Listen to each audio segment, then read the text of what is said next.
trying to locate the missing submersible that set off on a mission to the Titanic wreckage site about 400 nautical miles off the coast of Newfoundland. The Titan began its nearly 13,000-foot descent on Sunday morning, but the vessel and its 5-person crew vanished in less than 2 hours. This is not the first time that a mission to the Titanic shipwreck has gone awry. More than 20 years ago, then ABC News science editor Dr. Michael Gulen was sent on assignment all the way down to the Titanic in a submersible when he got stuck. I felt a little bit of a boom, didn't you? Yeah. Oh my gosh, look at these things. Oh my God, look at the size of these things. Oh my gosh, so are we stuck or what? As this graphic shows, we appear to be somehow wedged alongside the giant propeller beneath the wreck of the upside-down stern. Luckily, there was a 3-person crew. They were able to break free. A moment that Dr. Guillen captured on camera. Watch this. After half an hour, Victor's incredible piloting skills and cool-headed attitude win the day. We're out? Well, joining us now is the scientist, the journalist, and author, Dr. Michael Guillen. Thank you so much for being with us. When I read your account, I was so shocked because you don't even like, going under the water at all. And so when you got this offer as a journalist at ABC News, you felt you had to take it because of what you would see. And then you get stuck in the propeller. You have a perspective that almost no one on Earth has of what it is like to go down. Can you tell us about that experience, given what we're going through looking for this right now? Yes. Well, good morning. That's right. I have a deathly fear of water. And so when I was invited to be the first TV correspondent to report from the Titanic, my impulse was, oh God, no, of all things, I don't want to do that. But then I had to do my job. When we got stuck down there, 2.5 miles beneath the surface, it was the sense of being buried alive under that much water. And I can't even begin to tell you that, how terrifying that is, because when we first collided, there was just a sense of orientation. It's like when you're driving and it's a beautiful sunny day and you're top of the world, you're thinking everything is going great, and then suddenly some other car comes out of nowhere and just slams into you. And there's that moment of confusion as what just happened? And then once we realized that this was a very serious thing, really the sub fell silent because neither I or my diving buddy wanted to disturb the pilot, who at that point then was at the edge of his seat, monitoring the situation, speaking in Russian to the mothership above us. And we thought, wow, how are we going to get out of this? And of course, my scientific brain started ticking off all the ways maybe we could get out. But very soon you realize, man, there is no way out. You're in the middle of the North Atlantic at the bottom, and you can't call AAA to tow you out. And so I experienced enormous sadness. The only way I can describe it is, it's as if the weight of the ocean just came down on me. And I thought of my wife. We were newlyweds. It was my anniversary, September of 2000. And then I inexplicably, ultimately experienced a sense of peace. But all through these last 72 hours, I'm thinking of those 5 souls down there, and I know exactly what they are experiencing. I wonder if they're still alive. They're hearing noises, but we can't tell what those noises are. And we're very close, if not already past the point where they've run out of oxygen. So if they're not the ones making the noise inside, banging on the walls of the sub, which is what I would have done if they'd lost communications. Noise travels very well in water, much better than it does in the air, and we've been listening for it. Then it might just be a piece of metal or part of the ship just banging, pieces of metal just banging together. We may never know. We may never recover this vessel. That is so sad.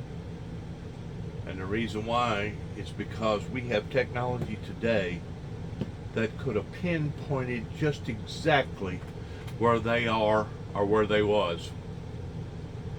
For just a little bit of money, you can get a pinger, and I think it ought to be a maritime law that any vessel on the water, especially a big vessel that can go down in deep water, not necessarily a boat, but any type of ship, anything big like that, or anybody doing dangerous stuff like that, it ought to be a maritime law that they have to have a beacon, a beeper, in case something like this occurs, because if they did, they would be able to locate them within just a matter of a few hours of just exactly where they was or where they are. Of course, there's always that possibility he could be the billionaire could be trying to fake his own death, and maybe they had this planned out all along, that they was going to be going to another area, making people believe that they was doing something like this. But if that be the case, somebody's fixing to go to jail for a stunt like that. I don't think nobody would do a stunt like that, but in today's society, I don't put nothing past nobody anymore towards doing anything. But let's just say that nothing like that has occurred, and let's just say authentically they are in trouble. If they would have had a beeper, I mean, if people can wear beepers that's snowboarding or snow skiing because of a possible avalanche that cost a little bit of nothing, I think you can buy them for about $500. Probably the good ones, probably maybe $700-800. But if you can buy a beeper for $500, is your life not worth $500? Especially if you're a billionaire? Because these electronical beepers put out a signal that actually goes to the satellite. It can't receive a signal, but it can put out a signal. So why in the world didn't they have all kinds of safety equipment set up like that? It's just, to me, it's primitive than hell that anybody would even think about going down into the water that deep, with the pressures probably being, I don't know, 20,000 pounds per square inch or more. Like, it's just unbelievable. It's sad because somebody was that careless and not making sure that they had every safety precaution taken care of before they ever went down there. Especially in the 21st century. Cover this stuff. Yes. What are you know, a lot of people have pointed to the people that are on the submersible and said some of them have a lot of experience, right? They've done, they would know what to do in a situation like this. But you make a great point. There's nothing you can really do to some degree. When you were watching the captain of your ship operate, are there things that he was prepared for? Are there protocols that you can go through? Or is it really just try and make noise and pray?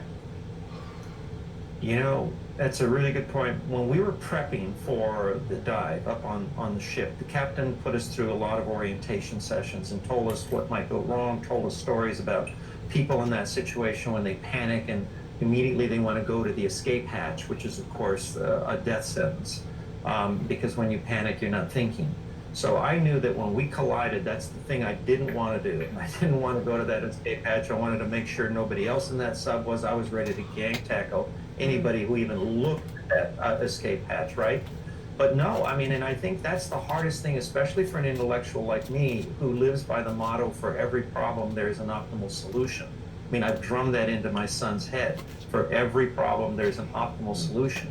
And it is the most terrifying thing to experience, coming to the conclusion, no, there ain't a solution. There's no optimal solution. There is no solution, period. You're just totally helpless. I can't even begin to imagine the psychological damage being done to those men's minds right now. Even if they was to be rescued immediately and they did survive, there would be long-term psychological damage because of going through something like this. I personally believe that there should be a beeper on coal miners. There should be a beeper on anybody that's taking a chance towards something, covering them up, or being buried under something, or being underwater. It should be a maritime law that you have to have a beeper on board. This is just the most craziest thing that I've ever thought of or heard of in my entire life, of a group of people that was supposed to be this professional, especially when it comes to safety in people's lives, especially having a billionaire on board. What the heck is a billionaire doing crazy stunts like this to begin with? I mean, you take somebody that's a billionaire, there ain't no telling how many thousands of people's lives depend upon that one man. Businesses, corporations, employees, family members, friends. I just can't believe that they would be this careless. It's sad. It's sad because it's 5 lives that, as far as I'm concerned, has been thrown away that could have been saved if they would have used the proper safety devices. Or they would have had a much better chance of being rescued if they would have had the proper safety devices. There's no guarantee at all whenever you go down into the water 2.5 miles deep. There's no guarantee, because the vessel itself may have imploded, and if it did, you probably ain't going to have nothing left but little bitty pieces. They may already be dead. But we're just thinking ahead of time that, let's say that the vessel didn't implode and that there is the vessel still down there. But even at that, the way that them beepers are made, especially if you get the good ones, even if it's submerged underwater or snow, it is still put out a signal. Even if the capsule was to implode, there is still a chance that beeper would still be beeping. It may be on the ocean floor somewhere, around all the other billions of pieces that's disseminated, but it's a possibility that the beeper could actually survive that type of blow, and the signals would still be putting out. I just can't believe that they have done this and they didn't get proper safety passes with the vessel towards getting it inspected, getting it certified. I just can't. It's hard for me to believe in the 21st century that anybody would have done this. But then again, I can't really say nothing, because less than 3 weeks ago on Memorial Day weekend, I almost drowned because I didn't have my life jacket on. Because I'd been out in a boat for half of a day and we didn't have a bit of trouble out of the boat. You know, I guess you get to the point that you start feeling comfortable and secure around the area that you've been exposed to, and you get to thinking, well, maybe the danger level isn't quite as severe as what I thought that it was going to be, and maybe I can relax, maybe I can let my guard down a little bit. But usually whenever that happens is whenever you get in trouble.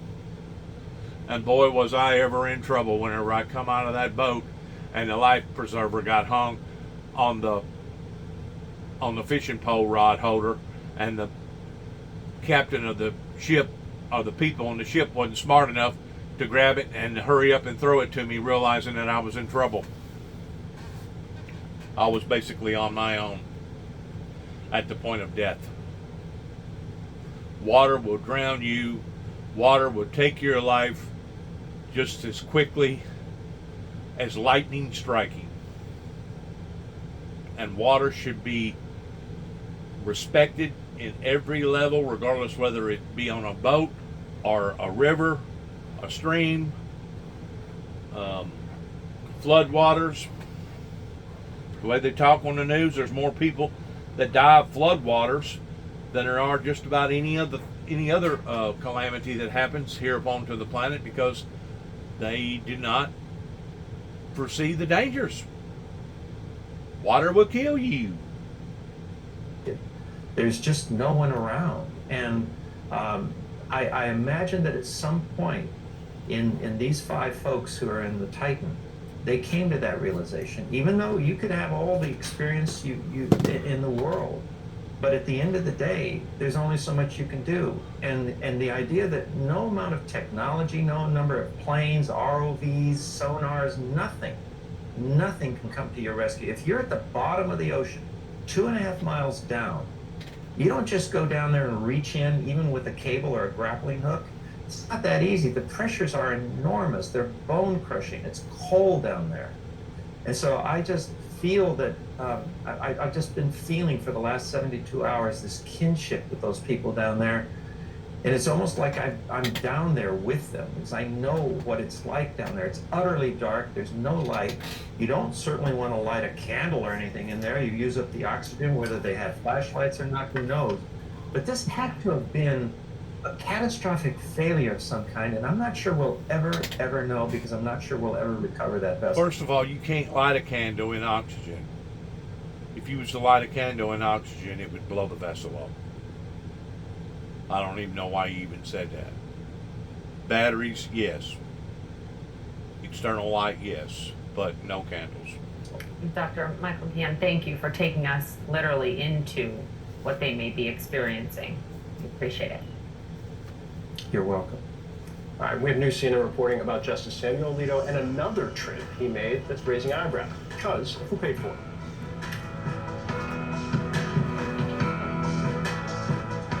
I'd want a safety plan, and then a safety plan on top of a safety plan, and then I would want a third safety plan to where if all else failed, maybe, just maybe, I could still be rescued, knowing that I was fixing to submerge under the water that deep. And you know, that's another thing that I've thought about in all of this pertaining to the Titanic, which was one of the most saddest events in the 20th century that people could ever even begin to fathom. That Those noises are, and we're very close. that really and truly people such as us living, really don't have no business in profiteering off of other people's misfortunes. Because, you know, what if that was to happen to you? What if you was the one that got that badly injured or dead? Would you want people to make a living basically getting rich off of your own personal misfortunes? Probably not. That's the reason why it was so intensely, incredibly, I'm going to use the word difficult, for me to come up with any type of formula towards there being any type of solution to the problem out in Oklahoma City, Oklahoma, connected with the Branch Davidians out in Mount Carmel. It was so difficult for me to put a price tag on something that humongous. Whenever you're talking about the life of 168 people immediately gone, smitten, just within a matter of a few seconds, not counting the people that probably wound up dying later on because of the injuries or the psychological damage that went along with those injuries. I mean, I could go on and on and on about the price of something like that. How do you put a price on something like that that was that humongous pertaining to the Oklahoma bombing? And the only thing that I could think of was basically $5 million per person. $5 million per victim. Towards the government setting up some sort of a fund pertaining to the immediate family members, those that was associated with that horrible incident that I personally believe could have been avoided if the ATF and the FBI would have done their jobs properly down in Texas whenever it come to wanting to shake down a group of people that obviously thought that the sky was fixing to fall, pertaining to them being doomsday preppers. And that's really all that you can say about the Branch Davidians. They was doomsday preppers. I mean, you can throw religion in there if you want to, but the bottom line is that those people was hoarding food, they was hoarding guns, they was They was getting ready for the apocalypse, and they thought that that was the way to do so because they felt like that doomsday was upon to them. And of course, they fulfilled their own prophecy basically by what went on by being doomed. Their doomsday come. But that doomsday could have been prevented if the professional people would have done their jobs accurately. Like I said again and again and again in a lot of videos, that they could have captured David Koresh at any given time. Once they realized that their plans had been spoiled, they should have stopped. They should have backed up. They should have retreated, but they went ahead and pursued the shakedown anyway. Then it turned into a gun battle, and then it turned into a haunting 51-day scenario that everybody had to watch in a slow motion, glooming type way. And then there towards the last, the worst of the worst actually occurred towards driving a tank off into the building, filling it full of tear gas for over 6 hours, and then watching the thing go up in flames. And to top it off, 2 years after that is whenever McVeigh and Nichols, in retaliation towards what went on down there, done what they done, which costed more grief and more misery and more sorrow. So how do you put a price tag on people's, on something like that? And the best figure that I could come up with was $5 million per victim. But the bottom line is this: it's not about money. It's about principle. It's about how that we are supposed to conduct ourselves as human beings, professional human beings, especially those that have been trained, militarily trained, to the point of knowing the consequences in making mistakes. And these 5 individuals right here was truly drilled in knowing what they was doing, of the consequences of the mistakes. So because of it, they should have crossed all the T's, dotted all the I's, went back and recrossed the T's again and recrossed them again. They should have had a plan, a safety plan on top of a safety plan, that if all else fails, even this safety plan may save them. Especially in the 21st century. Why they didn't have a beeper, why didn't they have electronic beepers on that vessel is still beyond me. It's truly sad. Sad. Just like the sadness of what went on in Mount Carmel and the sadness that went on in Waco.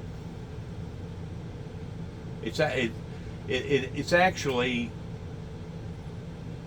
disgusting. It's disgusting that people don't think enough of their lives to be able to